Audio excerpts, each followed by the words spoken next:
नमस्कार, म क्षितिज सुवेदी। तपाईलाई आजको यो क्लासमा चाहिँ 2077 को बिजनेस स्ट्याटिस्टिक्स को चाहिँ क्वेशन सल्भ गराउँदैछु मसँग। म यो पार्टमा फर्स्ट पार्ट है ग्रुप ए गराउँछु 2 मार्क्स को, त्यसपछि अर्को क्लासमा ग्रुप बी र ग्रुप सी को गराउँदै जान्छु। यदि तपाईहरुलाई मोडल क्वेशन सल्भ गरेको हेर्न मन लागेको छ हैन, ग्रुप ए ग्रुप बी दुईटै, अनि त्यसपछि अरु क्वेशनहरु पनि सल्भ गरेको हेर्न मन छ, सिक्न मन छ भने चाहिँ तपाईले पहिला सुरुमा च्यानललाई सब्स्क्राइब गर्नुस्। यदि सब्स्क्राइब गर्नु भएको छैन भने तल है यो च्यानलको मैले अरूहरु पनि राखिदिएको छु, त्यो थ्रु तपाईहरु हेर्न सक्नुहुन्छ, जसको लिंक चाहिँ मैले तल डिस्क्रिप्सनमा पनि प्रोवाइड गरिदिएको छु। त्यो डिस्क्रिप्सनबाट तपाईले लिंक पाउनुहुन्छ है। यो जस्तै अहिले 77 को क्वेशन सल्भ गर्दैछु, म सबै क्वेशन गर्छु हैन। तपाईले च्याप्टर वाइज सोलुसन हेर्न मलाई चाहिँ त्यसको मैले सेपरेट क्लास बनाएको छु, जस्तै प्रत्येक च्याप्टरको तपाईको त्यो थ्रु हेर्न सक्नुहुन्छ, लिंक प्रोवाइड गर्दैछु। अनि त्यसपछि मोडल क्वेशन है, जुन टियुले निकालेको मोडल क्वेशन छ त्यसको पनि सोलुसन दुईटै ग्रुप छ, त्यहाँ ग्रुप ए र ग्रुप बी। ग्रुप ए र ग्रुप बी को पनि मैले 2 मार्क्स को 10 मार्क्स को र 15 मार्क्स को क्वेशन यसरी सल्भ गरेको छु, त्यसको लिंक तल प्रोवाइड गरिदिएको छु। अब यति पछि यहाँ म क्वेशन सल्भ गर्दै छु है। मसँग यहाँ फर्स्ट क्वेशन छ 1 नम्बरको, the year of origin of the following straight line train equation of sales in lakh rupees is 2009 भन्छ। year of origin 2009 छ, y equals to 42 plus 3x छ, estimate the sales for the year 2016 छ। यसको detail जान्न मन लाग्छ भने time series analysis को यो मैले टाइम सिरिज एनालाइसिस भनेर टपिक्स बनाएर तल लिंक प्रोवाइड गरिदिएको छु। अब हामीसँग यहाँ गिवन इक्वेसन भने y equals to 42 plus 3x चाहिँ हामीसँग इक्वेसन हो। year of origin हैन, year of origin भनेको यो 2009 हो भनेपछि यो ठाउँमा हामी x सब्स्टिट्युट गर्दा कसरी राख्नु पर्छ, 2009 सँग राख्नु पर्ने। उसले फर कतिको लगाइरहेछ त 2016 16 लाई एस्टिमेट गर्नु भनेछ। अनि पछि x भने कसरी आउनु पर्छ 2016 minus 2009 गर्दा आउने भयो यो 7 आउँयो। अब यो 7 फर्स्ट इक्वेसनलाई राखौं, 42 प्लस 3 into x भनेको 7 गर्दा यो भनेको आउँछ 63 अनि यो लाखमा छ। पछि यसै भयो यो फर्स्टमा है। अब यसको मैले क्वेशन मात्र सल्भ गराए 2 मार्क्समा, यति डिटेल हेर्न मलाई चाहिँ लिंक तल प्रोवाइड गरिदिएको छु टाइम सिरिज एनालाइसिसमा। यसरी फेरि सेकेन्डमा क्वेशन छ, find the regression coefficient of x on y on the basis of following information है। रिग्रेसन कोएफिसिएन्ट भनेपछि यो कोरिलेसन रिग्रेसन टपिक्स हो। यसको पनि तपाईलाई डिटेल है क्वेशन सल्भ गरेको हेर्न मन लाग्छ भने यसको मैले तल कोरिलेसन रिग्रेसन भनेर डिस्क्रिप्सनमा छ, कोरिलेसन रिग्रेसन भनेर यसको पार्टहरुको लिंक मैले तल तपाईहरुलाई प्रोवाइड गरिदिएको छु। अब यसको लागि हामीलाई गिवन चीज चाहिँ के छ भन्दा याम भनेको 9 छ, समेसन x भनेको 2 नम्बरको लागि समेसन x भनेको 135 छ, समेसन y भनेको 45 छ, समेसन x स्क्वायर भनेको 2085 छ, समेसन y स्क्वायर भनेको 285 र समेसन y भनेको xy भनेको छ त 750 छ। अब regression coefficient of x on y, x on y भनेपछि हो फर्मुला कति हो त, यो इन्डिभिजुअल हो n summation xy minus summation x into summation y upon n summation y square minus summation y को होल स्क्वायर। अब यो कसरी फर्मुला याद गर्ने, यो भनेको यो मिनिङ को लागि तपाईले डिटेल क्लास हेर्नुपर्छ, जसको लिंक मैले तल प्रोवाइड गरिदिएको छु। 9 into xy भनेको 750 माइनस समेसन x भनेको 135 इन्टु 45 अपन n भनेको 9 into y स्क्वायर भनेको 285 माइनस y को स्क्वायर भनेको 45 को स्क्वायर गर्दा यसको भ्यालु आउन सक्छ 1, यसको भ्यालु आउँछ 1.25। यसैगरी अब अर्को क्वेशन छ, the standard deviation of symmetrical distribution is 11। अनि पछि यो थर्ड नम्बरको लागि standard deviation of symmetrical distribution is 11, what must be the value of fourth central moments about mean fourth central moments भने कति हो for a distribution to be normal हुनेछ। अब फर नर्मल डिस्ट्रिब्युसन हैन बीटा 2 को value कति हुनु पर्यो 3 हुनु पर्यो। अब हामीसँग फर्मुला के हो त, बीटा 2 भनेको μ4 अपन μ2 को स्क्वायर। अब बीटा 2 त 3 हुने भइहाल्यो 3, μ4 को भ्यालु थाहा छैन। अब μ2 को भ्यालु, μ2 भनेको स्ट्यान्डर्ड डेभिएसन थाहा छ हामीलाई, स्ट्यान्डर्ड डेभिएसन को स्क्वायर भनेको 11 को स्क्वायर भनेको 121 हो। अब के हुन्छ हामीलाई थाहा छ भ्यारिएन्स भन्नु र सेकेन्ड सेन्ट्रल मोमेन्ट्स भन्नु सेम हो, अनि भ्यारिएन्स 121 भनेपछि स्ट्यान्डर्ड डेभिएसन पनि सरी सेकेन्ड सेन्ट्रल मोमेन्ट्स पनि कति हो त 121 भयो। अनि पछि यहाँ फर्मुला अनुसार राख्दा 121 हो μ2 को भ्यालु, यसको स्क्वायर गरौँ। अब यो गर्दा μ4 क्रस मल्टिप्लिकेसन गरौँ 3 इन्टु 121 को स्क्वायर भनेको 14641, त्यो गर्दा 43923, यसरी μ4 को भ्यालु आयो। पछि फोर्थ सेन्ट्रल मोमेन्ट को भ्यालु 43923 आयो भने यो डिस्ट्रिब्युसन के हुन्छ त नर्मल हुन्छ अथवा मेजोकार्टिक हुन्छ। त्यसैगरी नेक्स्ट क्वेशनमा छ, a cyclist travel first kilometer at the rate of 10 kilometer per hour, second kilometer at the rate of 3 km per hour and third kilometer at the rate of 6 km per hour. Find the average speed of the cyclist भनेछ। अब यहाँनिर स्पिडको कुरा गरेको छ। जब हामीलाई speed velocity रेटहरूको कुरा आउँछ नि यो बेला हामी के युज गर्छौँ हार्मोनिक मिन भनेपछि यहाँनिर हामीलाई निकाल्न पाइन्छ 4th नम्बरमा हार्मोनिक मिन। यहाँनिर अर्थमेटिक मिन निकाल्ने मिस्टेक हुन्छ। अब हार्मोनिक मिनको फर्मुला हामीसँग के थाहा छ हार्मोनिक मिन भनेको n/1/x को समेसन हो। x1 तीनटा छ क्या x1 भनेको छ त एउटा 10 किलोमिटर पर आवर अर्को भनेको छ त 3 किलोमिटर पर आवर अनि त्यसपछि अर्को x3 कति छ त 6 किलोमिटर पर आवर। अब यहाँनिर हामीले 1/x को समेसन निकाल्दा के हुन्छ यो 1/x1 + 1/x2 हुन्छ त्यही 1/10 + 1/3 + 1/6 गऱ्यो। यो गर्दा यसको भ्यालु आउँछ 0.6 आउँछ है। अनि फर्मुला अनुसार यहाँलाई राख्ने यान भनेको त 1 तीनटा डाटा 3/0.6 भनेको यो भ्यालु आउँछ 5 किलोमिटर पर आवर। पछि एभरेज हैन हार्मोनिक मिन। किन हार्मोनिक मिन भन्दा given data is about speed so harmonic mean is appropriate average भयो। त्यसपछि अब हामीसँग यहाँनिर क्वेसन छ you are given the following information of monthly income of worker of 2 manufacturing companies A and B भनेको छ। अब यहाँ हामीलाई के प्रोभाइड गरेको छ क्वेसनले भन्दा क्वेसनमा छ मिन मन्थली इन्कम दिएको छ कम्पनी ए र कम्पनी बी दुईटैको स्ट्यान्डर्ड डेभिएसन दिएको छ ₹10 ₹11 which company has greater consistency in monthly income and justify भनेको छ। भनेपछि अब हामीलाई ग्रेटर कन्सिस्टेन्सी चाहियो हैन। ग्रेटर कन्सिस्टेन्सी स्टेबिलिटी होमोजिनिटी यस्तो चिज आउँछ हामी के निकाल्छौँ सिबी निकाल्छौँ। भनेपछि यहाँनिर अब हामीसँग 5th नम्बरको क्वेसनमा मैले प्रोभाइड गरेको ए को लागि एउटा अर्को बी को लागि छ। यसको लागि n1 भनेको यसको लागि n1 चाहिएन हामीलाई उसले दिएको छ के मिन यसको मिन दुईटैको मिन छ। मिन भनेको यसको लागि 2600 छ यसको लागि के छ 2750 छ। स्ट्यान्डर्डेसन यसको लागि के छ त 10^11 छ। सिबी को लागि फर्मुला के हो standard deviation upon mean into 100%। भनेपछि फर्स्टको लागि 10 ए को लागि कुरा गर्दा सिबी अफ ए गर्यो भने 10/2600 इन्टु 100% भयो। र सिबी अफ बी को लागि कुरा गर्दा कति भयो त 11/2750 इन्टु 100% भयो। यसरी गर्दा ए को भ्यालु निकाल्नु ए को भ्यालु आउँछ कति 0.384% र बी को लागि आउँछ 0.4%। पछि कसको सिबी कमायो CV of A is less than CV of B so A has greater consistency in उसले के भनेको छ विकली वेजेस भनेको चाहिँ के भन्छ इन मन्थली इन्कम भनेको छ इन मन्थली इन्कम। यसै गरी अब नेक्स्ट क्वेसन छ। नेक्स्ट क्वेसनमा हामीसँग भनेको छ the mean of 200 observation was 50. Later on it was discovered that 2 observation 45 and 54 were wrongly included. Find the correct mean after removing wrongly included observation भनेको छ। भनेपछि यहाँ रङ भ्यालु चाहिँ हामीले हटाउनु पर्यो। ओमिटेडको केस हो। ओमिटेडको केसमा हामी पहिला के गर्छौँ रङ भ्यालुबाट हामी समेसन एक्स भ्यालु निकाल्छौँ अनि त्यसपछि फर्दर काम हामी यान पनि घट्छ नि यसमा। यान भनेको कतिवटा छ त अब यो 6 नम्बरमा यान भनेको हामीसँग थियो 200 वटा अब्जर्भेसनको मिन चाहिँ कति आएको थियो त पहिला 50 तर लास्टमा चाहिँ दुईटा डाटा रङ भएछ। रङ डाटा कति भयो त 45 र अर्को छ 54। अब हामीलाई यसको फर्मुला अनुसार पनि गर्न सकिन्छ डाइरेक्ट पनि गर्न सकिन्छ। फर्मुला अनुसार गर्ने भने चाहिँ यो करेक्टेड कति हुन्छ त करेक्टेड हो यान इन्टु रङ मिन यो जुन रङ मिन भयो माइनस रङ डेटा यान भनेको 200 थियो इन्टु मिन भनेको 50 माइनस 45 माइनस 50 यो दुईटा हटाइदिए यो भनेको हामीसँग भ्यालु आयो। यो गर्दा आउँदो रहेछ 9901 र अब यसपछि हाम्रो ओमिटेडको केस हो रिमुभ केस छ। भनेपछि यान भनेको दुईटा डाटा हट्यो 200 वटा डाटामा दुईटा डाटा हट्दाखेरि 198 मात्र भयो। भनेपछि अब मिनको भ्यालु कति आउने त मिन करेक्ट मिन भनेको समेसन एक्स अपन यान भयो।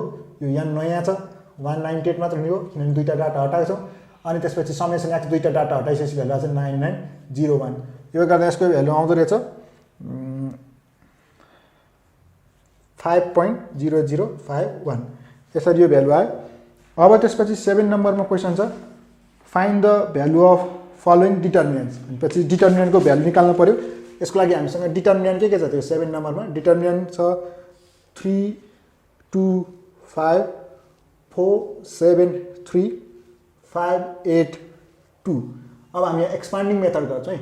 एक्सपान्डिङ मेथड भनेको यहाँबाट स्टार्ट गरेँ मैले, अनि पछि 3 ले कन्टेन गर्ने रो र कोलम जान्छ, अनि पछि आउँछ कति 7 8 3 2 7 8 3 2 माइनस हुन्छ फर्मुलाको, अनि त्यसपछि बाँकी आयो सेकेन्ड भनेपछि 4 को पालो, 4 ले कन्टेन गर्ने रो र कोलम गयो भनेपछि 2 8 5 2 2 8 5 2, त्यसै गरी प्लसको पालो अनि 5 ले कन्टेन गर्ने रो र कोलम गयो, रो र कोलम गएपछि 2 7 5 3। अब यसको तपाईँले डिटेल हेर्नु मन लागेको छ भने डिटर्मिनेन्टको कसरी प्रब्लम सल्भ गर्न, अनि त्यसको लिङ्क मैले तल प्रोभाइड, सबै च्याप्टरको लिङ्क तल मैले प्रोभाइड गरिदिएको छु, त्यो थ्रु हेर्न सक्नुहुन्छ। अब यति भइसकेपछि यसलाई मल्टिप्लाई गरौँ, 3 7 × 2 हुन्छ -3 × 8 हुन्छ, फर्मुला हुन्छ नि 4, अनि 2 × 2 हुन्छ -5 × 8 यसको, अनि यताबाट माइनसले प्लस 5 2 × 3 -5 × 7 यसरी यसको सिम्प्लिफाई गर्नुहोस्। यसको सिम्प्लिफाई गर्दाखेरि भ्यालु आउँछ -31। अब हामीसँग नेक्स्ट क्वेसन छ है, यहाँनिर नेक्स्ट क्वेसनमा चाहिँ के भनेको छ त,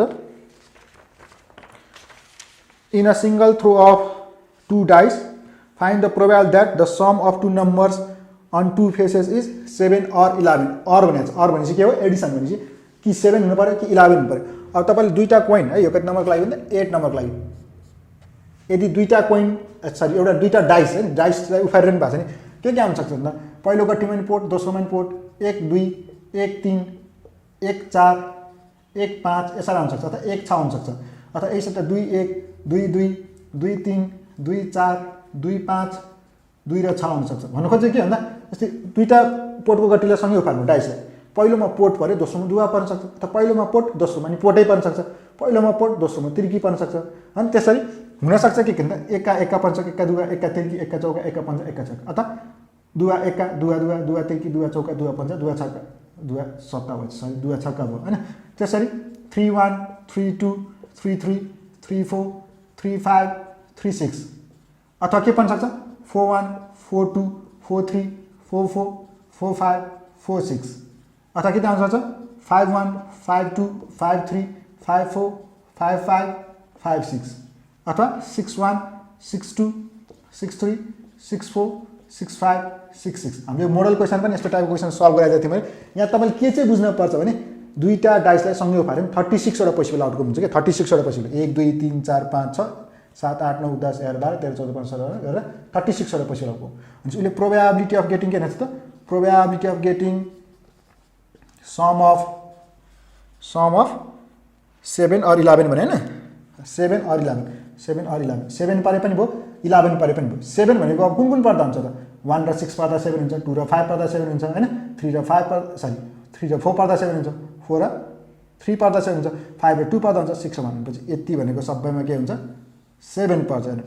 यो जोड्दा यसरी कम्बिनेसन 1 र 6 परे 7 हो, अथवा 6 र 1 परे 7 हो, 5 र 2 परे भयो, अथवा 2 र 5 परे भयो, 4 र 3 परे भयो, 3 र 4 अरु कुनै ठाउँमा 7 हुन्छ हुँदैन। भनेपछि टोटल पोसिबल आउटकम 36 वटा 1 2 3 4 5 6 वटा के हुन्छ 7 हुन्छ।